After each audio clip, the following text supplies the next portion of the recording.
Hey everyone, how you doing? Ron with How Do I. So in today's video, I'm going to show you how to make Chrome your default browser. Right now, if you're running Windows 11 and you are getting popped up with Microsoft Edge and you always want to start your browser with Google Chrome, this is how you do it. You come over to default apps. So you could actually come over here as you go to the home page. So you could even start from here.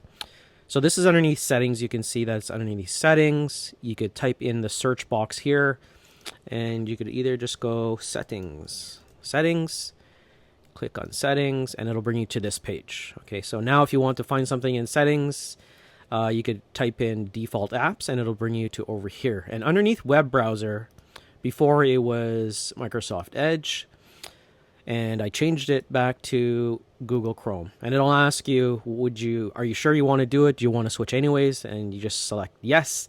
And that's it. That's all you have to do to make Google Chrome your default browser instead of Microsoft Edge. I personally like Google Chrome just because of Gmail, etc.